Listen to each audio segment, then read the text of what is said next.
Welcome back, everybody. Clearwater Jazz Holidays, Young Lions Jazz Master virtual sessions. I don't know how many of these we've done by now, but I am so happy to have Jeremy Carter and James Suggs with us. If you were tuning in expecting to see Sam Dillon, Sam unfortunately couldn't be with us, but we are so happy to have James with us. Haven't done one in a while with James, and Jeremy Carter is going to lead us through. But what I'm thinking is this is kind of dangerous, having the most sought after saxophonist and the most sought after trumpet player in the same virtual session today. A little bit dangerous, but I'm willing to do it. How you guys doing? Great, great. We may shut down the internet. I want to thank. I'm just glad to hang out with Jeremy. It's fun. Well, we just had both of these amazing performers with us as part of our Wanderlust music series not too long ago at one of the rooftop concerts, which was such a good time. Music was so great, and they even sat in with each other on a couple tunes, which was just a treat for everybody who was there. So thank you for being there, both of you. And what can I say? These sessions have been wonderful. We're starting to really engage a lot of the band directors and their students who are regularly going to our online resource, the studio, and checking these things out after these live sessions.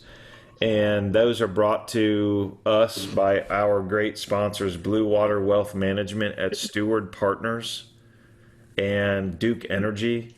And we always like to give a shout out to our great friends and supporters at the Al Downing Tampa Bay Jazz Association for believing in the Young Lions program.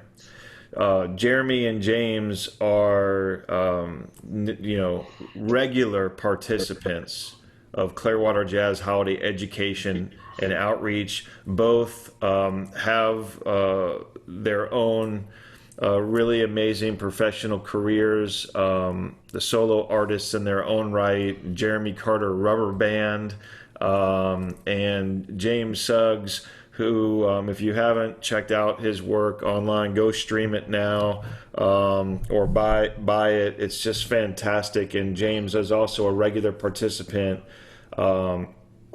in many different ensembles throughout the Tampa Bay area and beyond. Both also have performed on the big stage at Clearwater Jazz Holiday. And we're just really lucky to have them both in our community, helping to inspire the next generation of players and just adding to a really vibrant cultural scene we have in Tampa Bay. So thank you both so much for being part of this and being part of our extended family here, for all you do. I'm going to turn it over to you both, and let's see what happens. All right. Yeah.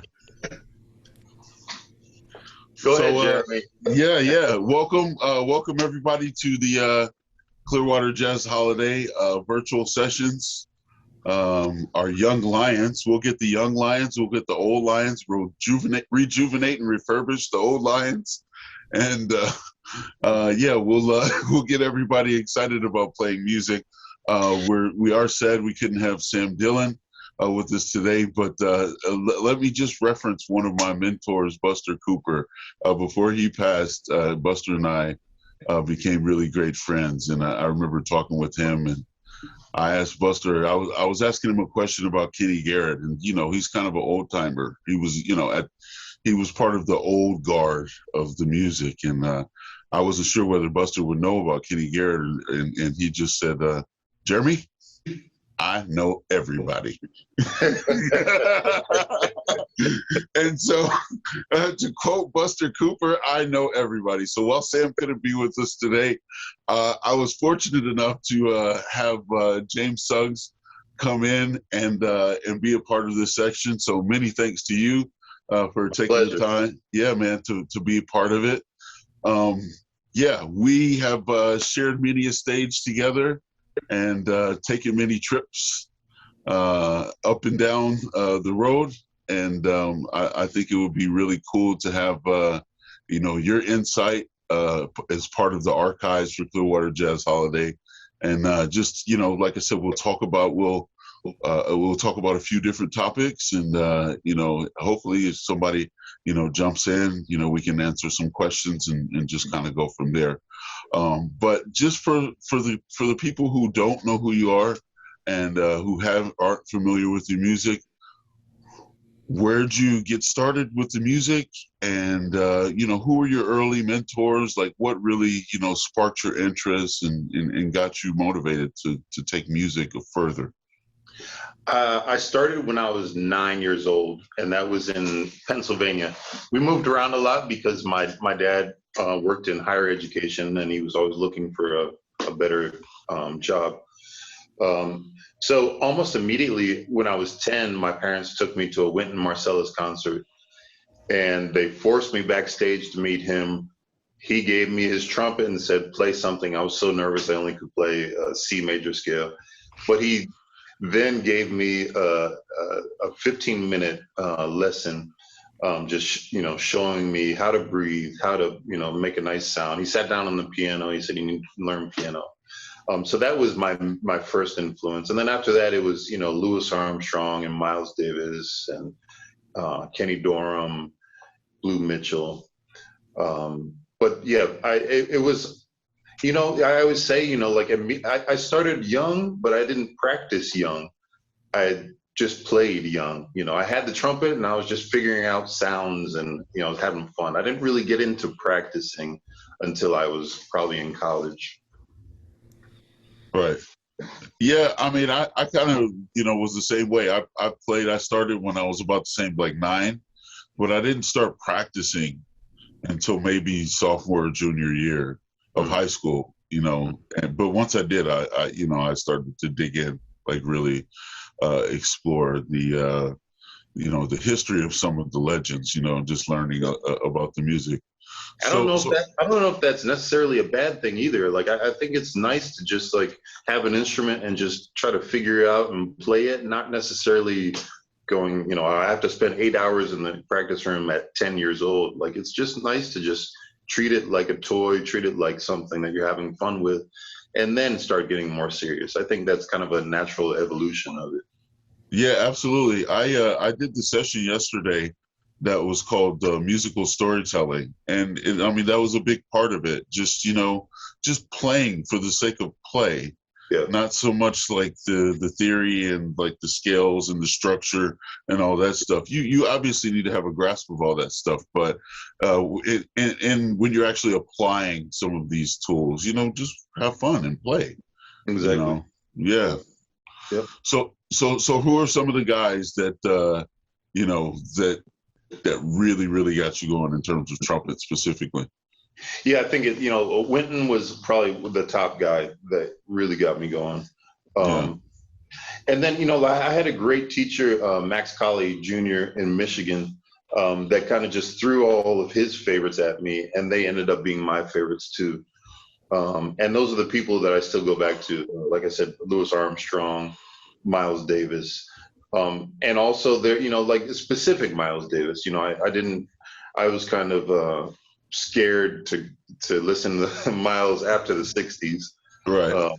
But before that, I was all about it, Yeah. Well, the reason that I start the session this way is because most of the people that I talk to, accomplished musicians, they usually credit their early educators for their success. You know what I mean? So that it's just a point to highlight how important it is what Clearwater Jazz Holiday does in terms of their education and their outreach in the schools, and just having different programs and different access points for kids that may not have the same opportunity or may not have the interest from or may not have been exposed to it. So just a huge kudos to Clearwater Jazz Holiday and everything that they're doing with the education side of it. So when you're preparing to get on the topic a little bit, when you're preparing for, let's say, how does your preparation, I guess I should say, vary if you're getting ready for a big band concert, or I know you have Louis Armstrong coming up pretty soon. How does your preparation method sort of shift depending on the gig? This is number one for me. There we go. Let's talk about it. I'm obsessed with lists, and I can do it on my phone, but I'm too old school to do it on my phone or on my computer. So I just, old pencil and paper, write it out.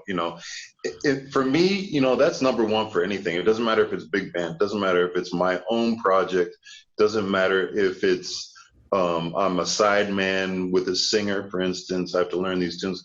I need to mentally and actually physically write a list out so I can just kind of get it all figured out. How am I going to attack this? It might not be much. It might be just like three things, but for some reason I need to put a list down, Are Right. you the same way?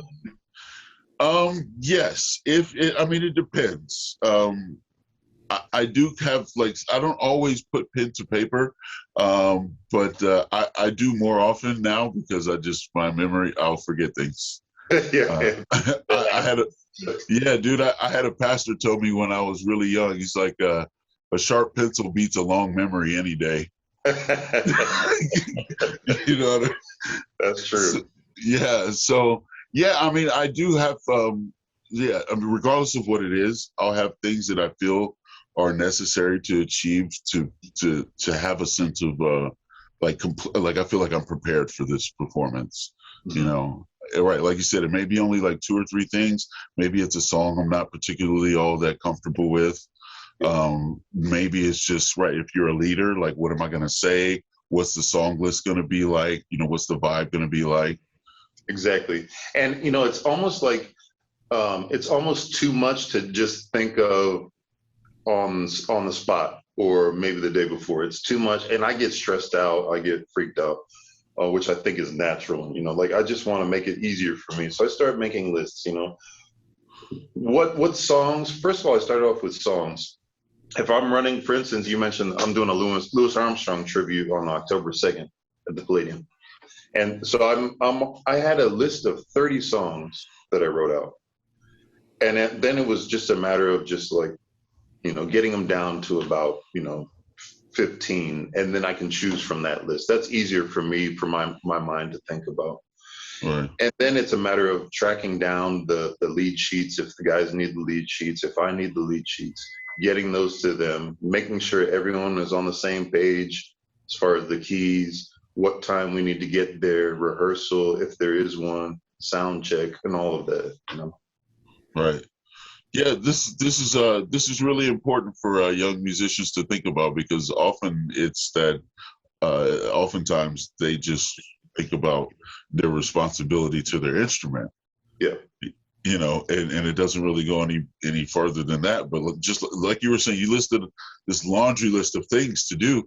None of them had anything to do with the trumpet yet. Yeah, that's true.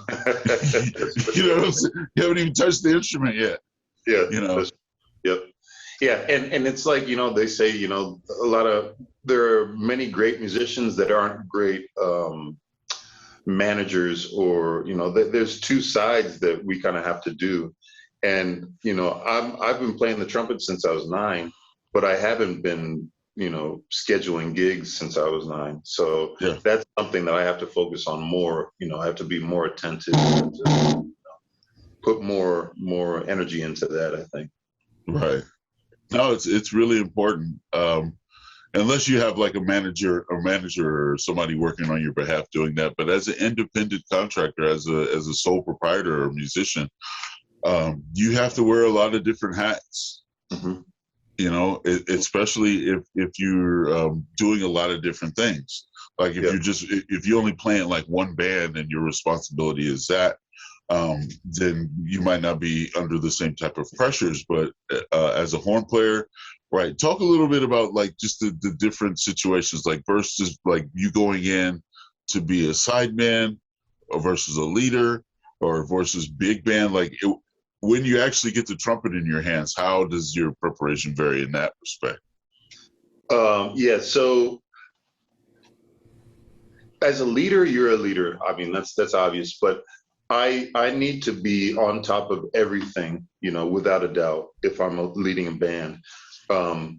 And like I said, the preparation with, the band, the people in the band, but also the songs. I want to be confident that I'm going to play as a leader.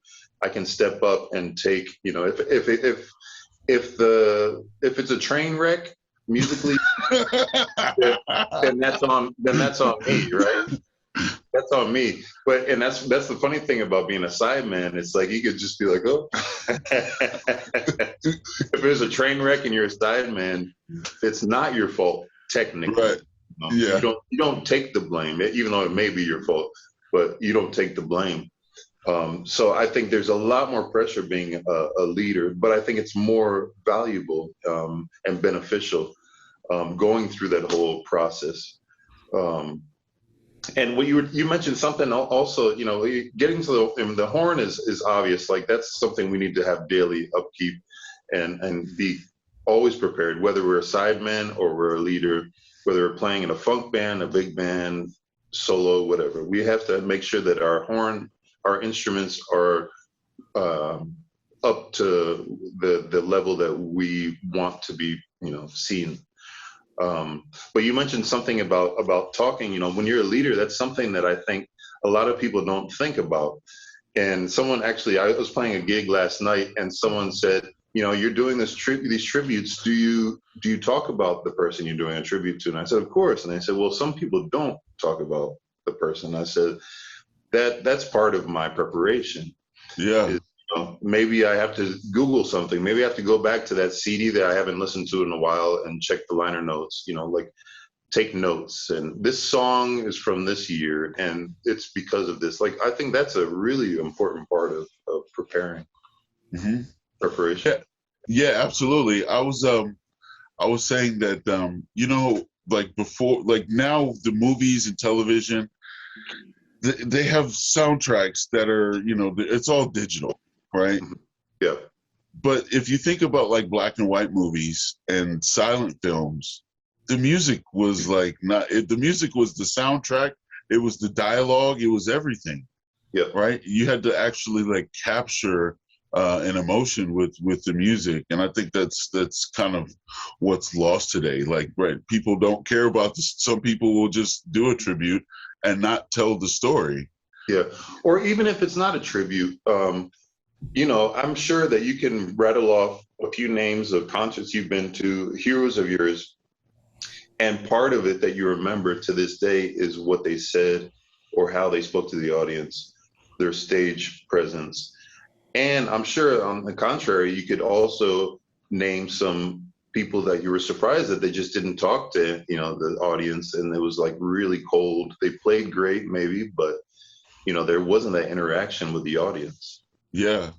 One concert comes to mind. I saw James Taylor, James Taylor with Larry Goldings, just the two of them, and Larry had this big organ that was like tapped into. They like had the show was like piped in, like they had it programmed, right? But the most important parts of the show that I remember that really captured me were when James Taylor was just sitting there telling stories and stuff. Yep. Yeah. I saw B.B. King a few years before he passed, and at that time, he needed help on and off the stage.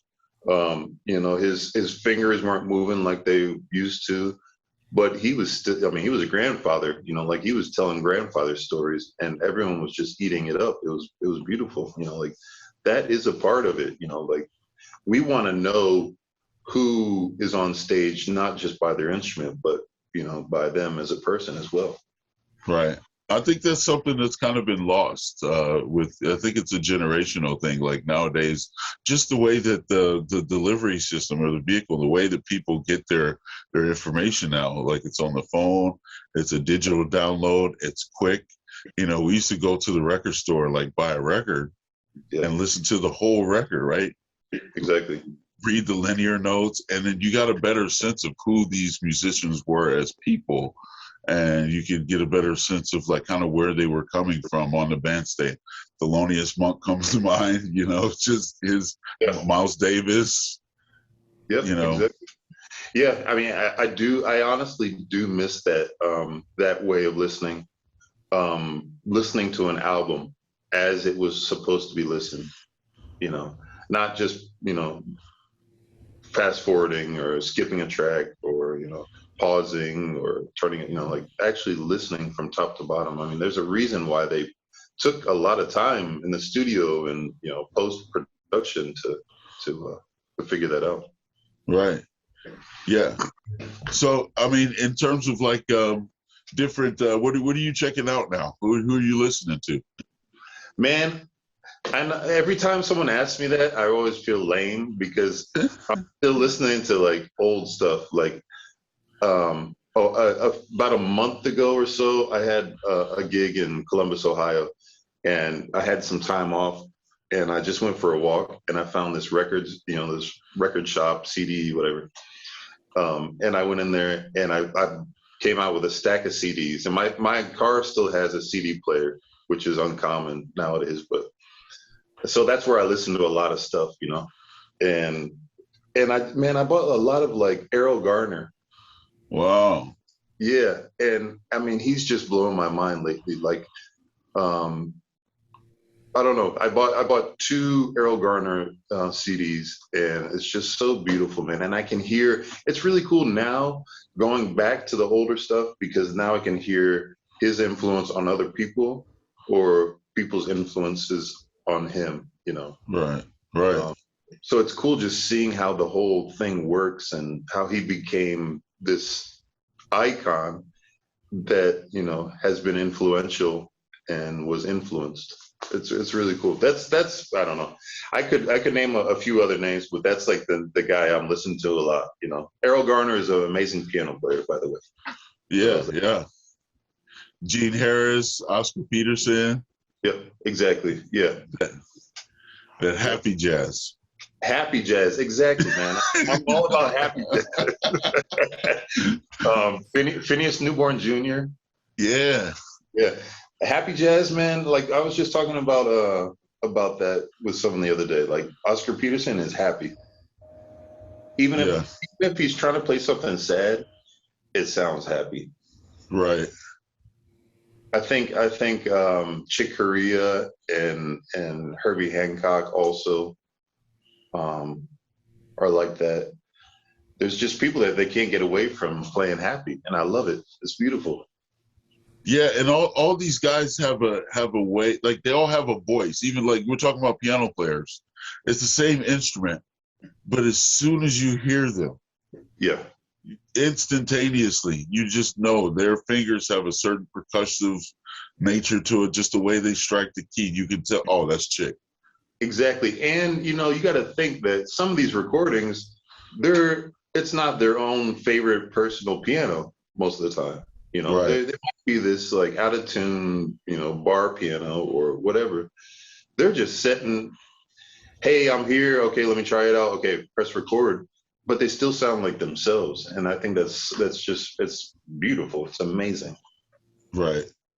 So, what would you say to an aspiring musician to kind of help them to get a little bit more connected with their ensemble? You know, I know it's something you deal with all the time over there at USF, just trying to get the individuals to play as an ensemble. Mm-hmm. You know. Yeah, I mean that's a really good question. I mean it's a challenge, I think, for every ensemble. I try to make people, for instance, I run the second big band here, and out front when I'm running it, I can hear which instruments are playing the same part together.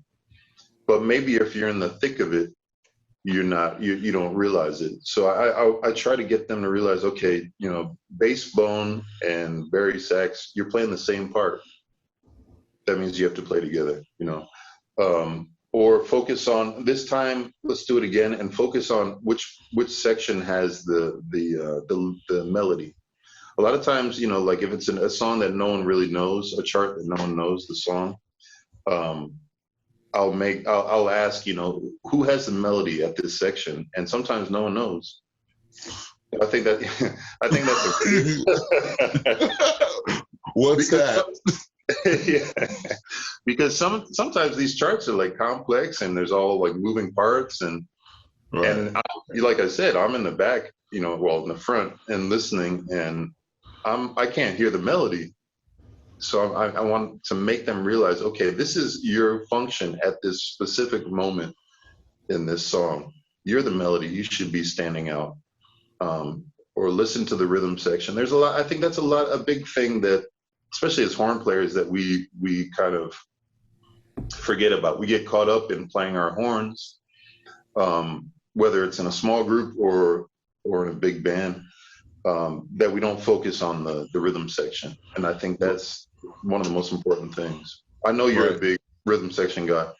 Love them. I love, man, the drummer, like, so just don't start soloing. No bass solos, no drum solos. We'll keep it well, hey, no. We'll edit that out because I'll have every drummer and every bass player mad at me. You gotta watch what you say, man. I know. I'll be coming. Hey, man, can you work? No. I don't want to work with you anymore.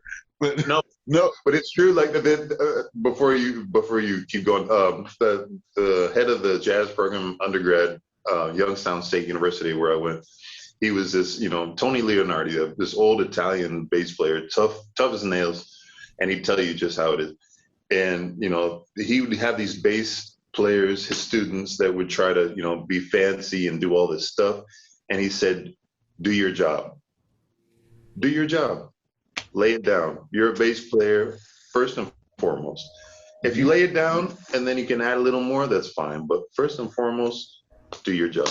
I think that's really cool. Yeah. I talk, when I'm teaching, doing private instruction, I always, because most of the time it's horn players, I always try to convey to them that we don't play all the time, right? So the rhythm section, they already kind of have a vibe. They got a groove going on, right? Maybe somebody else took a solo, the piano player or another horn player. So when you get in, you have to mesh. You have to find they're not there supporting you. You're part of the ensemble. It's like jump rope. It's like jump rope. Double dutch, yeah. Double dutch. Yeah, exactly. Right? So when you get in, you're not working for you and back there so you can get so you want to try to I always talk about the weight of expectation, right? So do something that will provoke them to respond, right? Now you started a dialogue, and then so back to ensemble playing, how much do you talk about phrasing and dynamics, because the attack. Yeah. Oh, sorry. Honestly, I think that's most of what I talk about. If it's individual, they messed up notes or they're missing harmonics or whatever, that's fine. That's not fine, but that's something that they can do on their own. That's personal practice or sectional or whatever they can work on. We don't have time to do that, in a rehearsal. Right. But but what we can talk about and what we do for a lot of the time is we talk about dynamics. Because for me, nothing is worse than having, this awesome arrangement written by whoever that took their time to write piano, forte, crescendo, and it's not being, it's not being, what's the word, utilized. There's nothing worse than that. It's the difference between, if you talk to someone and they talk like this and it just, they understand everything they say, but it's really boring and monotone. We all know people like that. But if you can give some ways to make it sound great, and then, there's a reason why all those things are in the dynamics and everything. It's really important. So that's most of the rehearsal time, is that I'm trying to just kind of nail that into their minds, that's so important. Yeah, whenever you're playing, I think that the dynamic component is what makes the music magical. The dynamic swell and the decrescendo, right? Yeah. And then if you're playing in an ensemble, just to get that sound, it just sounds even if you're playing different tones in the harmony, it just sounds together. The attack is soft. Yeah. The decay is soft. You know what I mean? I always like to think one individual note, the beginning, the middle, and the end. Yep. Yeah, I think you're right. I mean, and I think it's easy when you get in a group, like a big band is typically about, 16 to 18 people. You kind of forget about, you'd think that maybe your individual attack isn't that important. But I remember when I was the first night with Glenn Miller Orchestra, I thought I was nailing everything. I was sight reading everything. I felt so proud of myself. And the lead player leaned over to me and said, "You played this note too long. You played this note too short. You didn't, play vibrato with us on this, like nitpicking." But he was right. I mean, that's how a big band should sound. That's how an ensemble should sound. Yeah. Yeah, it's crucially important. So for any of the students, young cats that are tuning in, if you're playing by yourself, the way that you approach dynamics is going to really make the difference between someone who is good or okay and being, leaving the listener or the audience with, just, a special performance, just those little things. And I was talking to a student earlier today about that, being more obsessive with listening. And this student is a great listener, and he gets solos without writing it down, and transcribes solos just by hearing it. Great ear, but it's still that aspect that I want him to focus more on is the attack of his favorite trumpet players. That attack, the accents, where they put the accents. Are they slurring something or are they tonguing something? So you could say, okay, I got every note of his solo note for note. Okay, that's the first step, yeah. But still, like it's almost like trying to imitate someone's voice. You could imitate the words that they're saying, but that doesn't mean you're imitating their voice. I'm more interested in him, in all of us, being obsessive about each attack and each swell, like you said, or dynamic. Those things are crucial, and that separates one guy from another or one woman from another. Right. If you could go back and tell your 15-year-old self just about music. If you could go back and tell your 15-year-old I'm about to make a list. I'm going to make another list. One thing, your 15-year-old self about music, what would you say?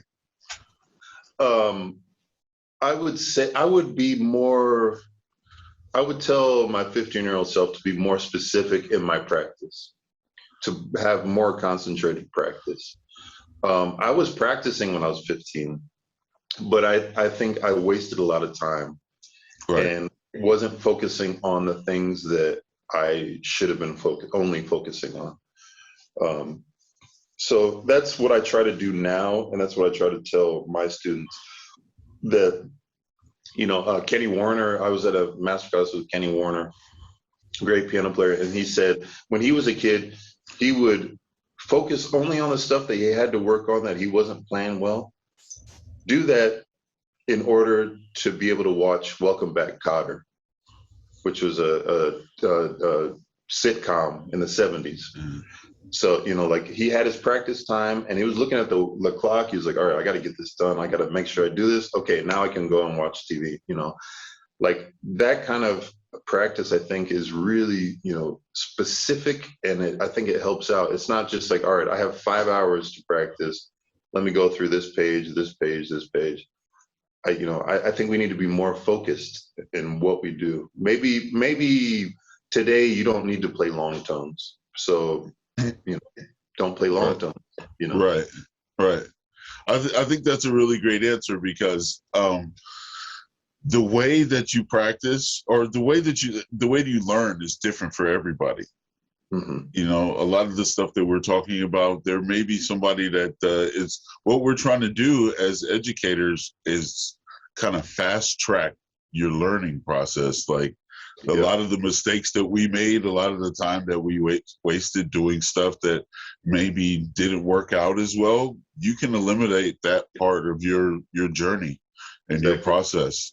You can almost like fast track your learning, right? Be very specific when you're practicing. Don't just, I mean, of course, it's important to just play for the sake of playing, but when you're practicing and you really want to like implement a new piece of information or implement a new technique, be very specific in doing that in order to do it. It's don't.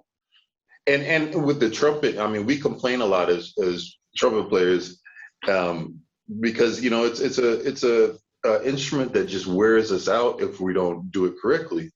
And I remember I would get so tired, especially like undergrad when I was 18, 19. I would just I had so much work to do, so many classes to practice for. So I'd just warm up for too long. I'd practice way too long, and then my lips would be shot for the rest of the day. I couldn't play anything, So yeah, going back to that, yeah, I think if we're more specific and okay, I don't need to do this right now. I can do this tomorrow, maybe. I need to focus on this specific thing. Right. And it is an issue figuring out what exactly you need to focus on. But like you said, that's why we kind of ask people that know more than us to let us know what we need to work on. Yeah, exactly. And then right, once you get these techniques and you implement them into your bag or to your methods, it's no matter what level you're on, it's a constant thing. Like you have to practice. Yeah, it's just like maintenance on you. You had to go get oil change on your car, change the tires, right? It's daily maintenance. exactly. Of keeping those things fresh and readily accessible. Mm-hmm. You can have it, but it may not be all that tangible. You know what I mean? Like you had to reach for it a little further. Yeah. I think a lot of times we think already, I already have that. I can forget about it. Yeah. Work on something really hard. But no, yeah, we have to maintain and then add on. But maintenance is necessary, or else we fall back. Right. And then like the things that we try to do sometimes that we perceive as like difficult, they're just difficult because they're unfamiliar. Yeah. Do it 50 times and then it may not seem, as difficult. Exactly. It's a process that is consistent no matter what skill, what device, what figure. Maybe it's it's a passage that has a lot of technical things in it. It's only difficult initially. Do it, slow it down to an exaggerated degree. Do it a bunch of times. It'll become much more familiar and in turn less difficult. Exactly. I mean, I always think that we weren't born to play musical instruments. Right. Our bodies don't know how to do it instinctively, so we have to train them. And fortunately, we can be trained. We always talk about muscle memory. I think that's a big thing. Just over and over, like you said, you do it 50 times, you'll have a better shot at playing it well than if you just try it a couple times. Right. And I'm like admittedly a slow learner. Like sometimes it takes me a while to really grasp. I mean, to fully get it. Like I have a piece of music that I have to perform for something, and I may be able to get through it, but to really understand what's happening, it just takes me a while sometimes. Yeah. But it's good to understand that and to realize that, okay, you just need to slow down and take your time and allow yourself, the opportunity to absorb the information, right? Learning, recognizing how you learn is important to, learning or speeding up your learning process rather. Yeah, and I think the more we do it, the easier it gets. We just have to go through it. It'll be arduous for a while, but I think that the more we do it, the easier. Like transcribing, I found that when I started transcribing, it would take me forever to figure something out. And the more I do it, the easier it gets. The things I start to realize. I've heard that before. Okay, I think it's this. It's the same with just like slow and steady practice. I think the more we do it, the easier it'll get in the future. Right. Yeah, I can't stress the importance of just really, really slowing down and allowing yourself to, to absorb information properly, right? Because you can instill bad habits if you force things that are just not there. Exactly. You can practice bad habits. You can actually build in or bake in things that are not good for your development. Yeah. And that's what was, like I was saying before, that's what I was doing when I was 18, 19 years old. I was practicing with these bad habits and it was making it worse, Mm-hmm. So it took a while to kind of get over that and start forming better habits. And the good thing is, we can see that in life too, but for some reason, when we have an instrument, we don't, we're so stupid. Instrument. Right. You can take this same idea and apply it to any part of life, right? Anything. But we refuse. Or a student wasn't articulating right, and I said, sing the phrase, and he sang it perfectly. Yeah. He's saying the accents. I was like, so you can do it. You can naturally do it. It's just when we put the horn to our faces, all of a sudden our mind stops working. Right. So I know we got to cut pretty soon. Steve, if there's anybody that's jumped in that has any specific questions, we'd be happy to address any of those. Yeah, thank you, Jeremy. So I've got a few here. I'm going to try to throw a few things at you that may seemingly be unrelated, but I think they kind of are. When we started talking today, we were talking about preparation and gig preparation, and a big part of the Young Lions audience, these are students. They're students in high school, or they may have just recently graduated, and so I wanted to kind of go back to that. Here's a question, I guess, that touches on inspiration and your enthusiasm and passion for the work as a professional musician. So in between the things that I would assume are obvious inspirations, like when you have your own project and you've got your own concert coming up, or you're going out of town to play a private event, or you have private events, all of those things are exciting in their own right. But in between there's a lot of work that could take the form of a residency somewhere, or maybe a regular gig somewhere.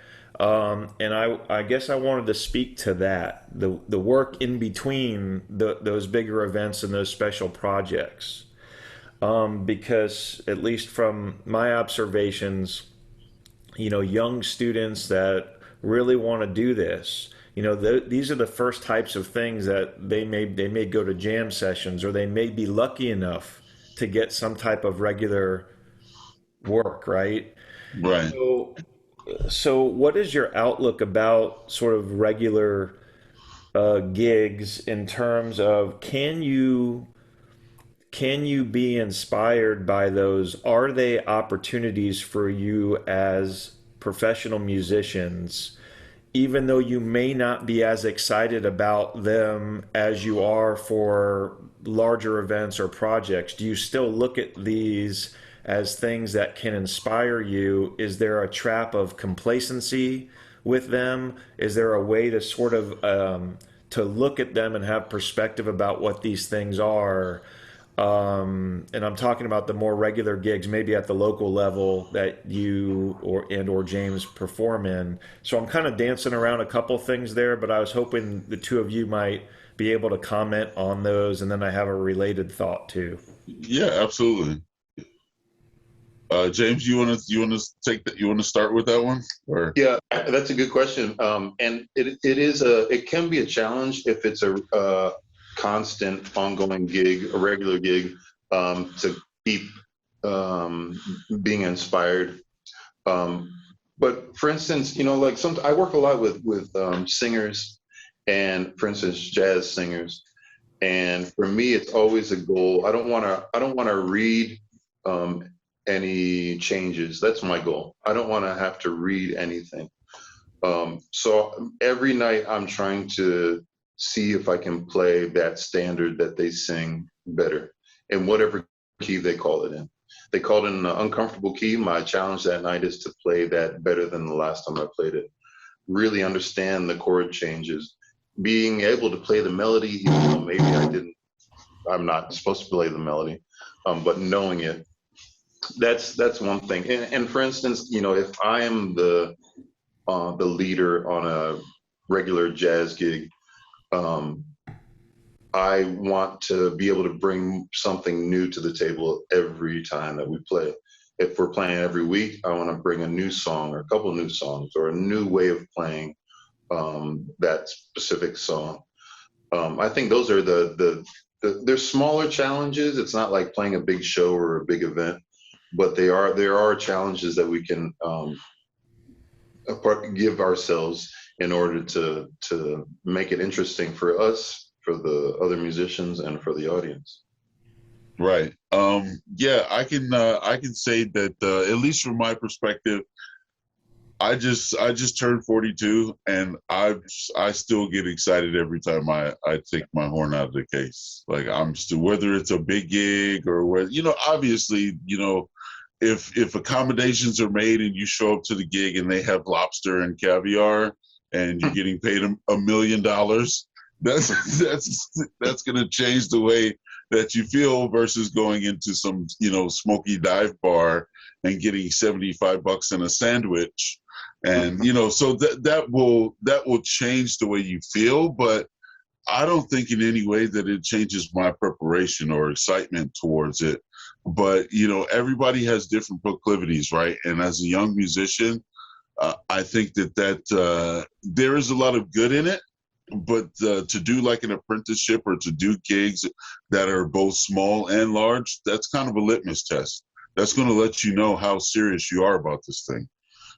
If you can still have the same type of joy and excitement about a $75 gig versus getting paid $1,000 or a couple $1,000, or if you maybe get a little bit more shine or notoriety, like it's sort of a litmus test. Like, I do it because I love to still play the saxophone. Like, I love to play the instrument and to interact with other musicians just for the sake of doing that. To me, that's still really fun, and being able to like perform for people and having them smile and dance and cheer, and the whole fellowship of it is really important. So if you can grasp that or understand, get a hold of that as a young musician, hey, hang on to it, because there will be times where it's not always ideal. Something's going on in your family, you stubbed your toe, the dog died, it's raining, or some other disappointment outside of music will happen. And so you kind of have to use that instead of like, looking at it as like, oh, I have this thing going on in my life and I'm not playing a gig that really means all that much to me. Like, the music should be a part of, or your life should be a part of the music. You should use it. If you're really if you're a young aspiring musician and you want to take music further, like, it will be a part of your life. So now, like, use these things that occur, as inspiration, have that be the inspiration. And just the simple joy of playing, I think. No, that's those both great feedback and responses. And listening to you both, it's sort of like, I think of every one of these experiences really is an opportunity for you as a musician, but also for the people that are there, whether there's 1,000 people there or 5 people in the room. You never know. And and so it's got to be hard sometimes, particularly as artists are starting out, if there's not a big audience in the room. But it's almost like, it's got to be challenging to prepare yourself so that those 5 people that are there are going to walk away with maybe something memorable for you or from you, and you never know what it's going to lead to. Yeah. And that's completely right. Going back to Louis Armstrong, I've heard stories about him, about his preparation backstage before the concert. It didn't matter if there were 5 people or 5,000. He would still, we always see him smiling and joking around and this and that, but There are some pictures of him backstage, and he's just, like focusing. He's serious. He's focusing. And some people say, they asked him, why you being so serious? It's just a couple of people out there. It's a light audience. He said, maybe one person traveled, from Canada to see me here, or, like every night was important to him. I think that's, awesome for us to keep in mind. Yeah, no, I think that that's really good advice, particularly to younger artists. And I guess my related kind of follow-up thoughts about this are for young artists that are lucky enough to capture a regular opportunity to perform at a venue, a restaurant or a bar. What advice or guidance tips might you share about that relationship with that venue? Is there a strategy to becoming part of a music scene at a venue? Do you approach it by, do you go have dinner and go there, and do you think about how can my music add to the experience of this environment? What can you share to a young person trying to, develop these relationships with venues or get more regular work? Go ahead, James. No, I mean, yeah, I mean, having dinner, I mean, I don't know if it's a good idea, but I don't know if that's necessary. But yeah, like if you're going to the place to check it out, yeah, you want to sit down and kind of suss it out. Talk to the people, be courteous, be generous, have a business card. I'm still obsessed with business cards. They're so cheap.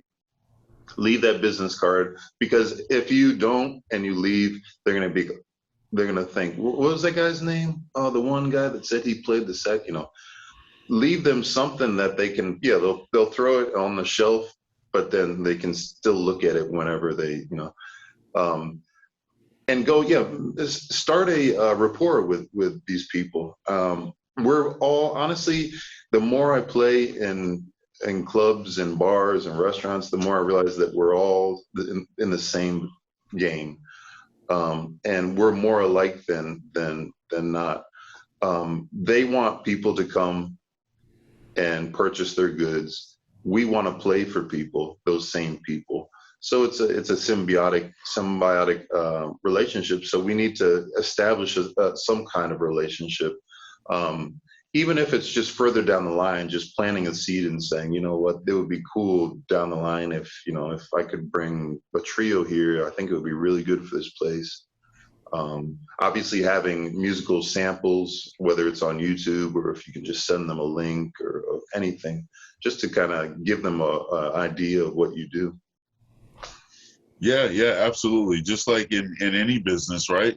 You want to be professional, you want to be courteous, you want to be nice, and you want to, like, kind of like you said, you have to know what it is you have to offer them, and right. I mean, today's game, you kind of have to be a little bit more ambitious than in times past, just because of the way that the business is, with social media and with so many digital formats that are out there. And, people have short attention spans, things move fast, right?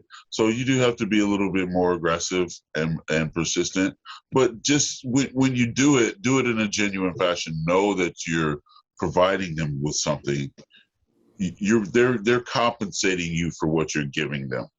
It's an honest agreement. It's a mutually beneficial agreement, right? Like you said, we're in the same game. They want people to come to buy stuff. You want people to come and listen. You want to, every part of it feeds the other one if it's done properly, right? The people.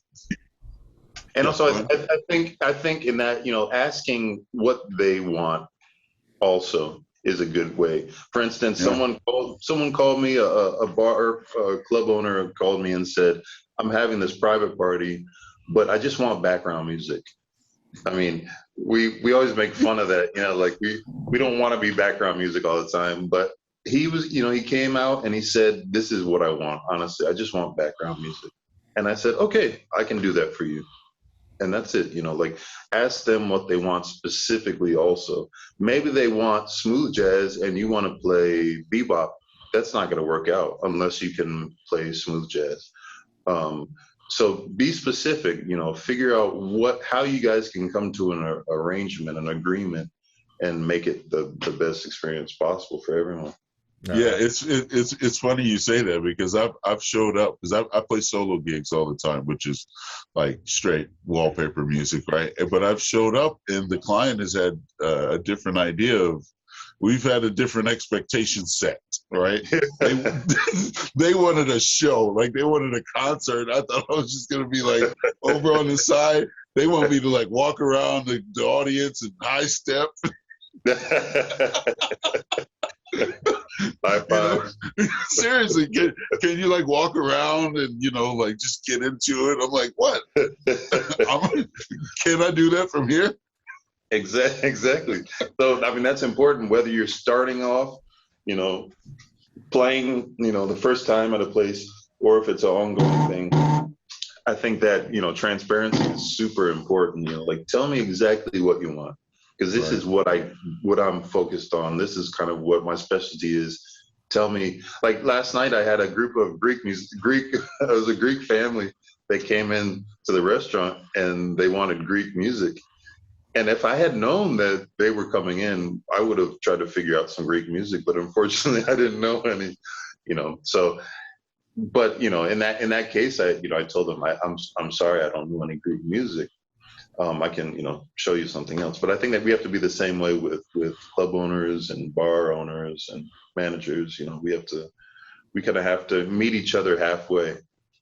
And then also, depending on the situation, you might want to try to consider some type of written agreement. Depending on how the situation is laid out. Like if somebody you feel, and this you'll have to use your own discretion. If it's somebody you feel comfortable with, and the net loss of something going completely backwards or bat crazy, if it's not that big a deal, if we're only talking about $100, couple $100 over the span of 3-4 months, maybe not a contract. But if you potentially could be held liable for you've made promises to other people, or you just want to show that you have that level of professionalism and you don't think that they'll object to it, absolutely get a written agreement. Yeah. And the written agreement is very simple. I mean, it could be very basic, just saying, your name, agree to play, blah, blah, blah, sign it, the date, all that.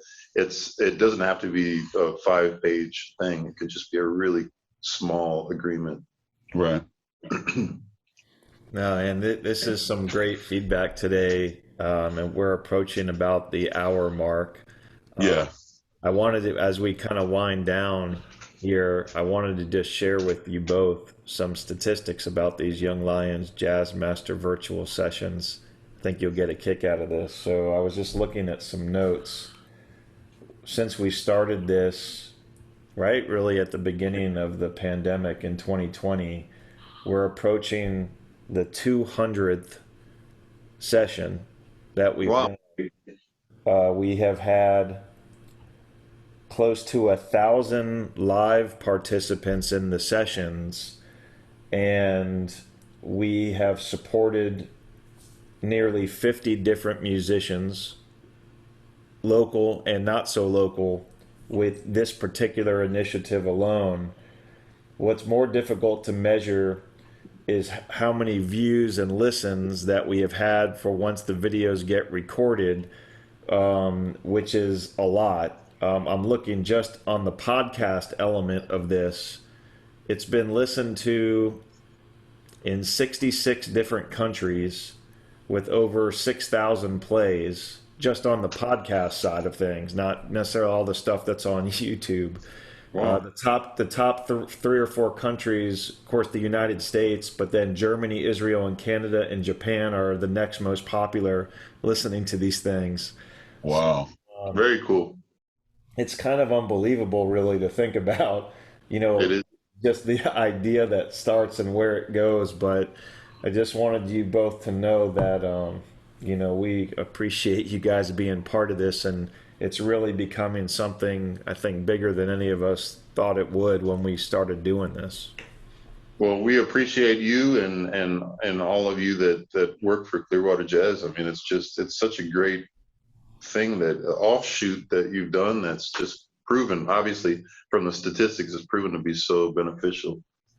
We appreciate you guys. Absolutely.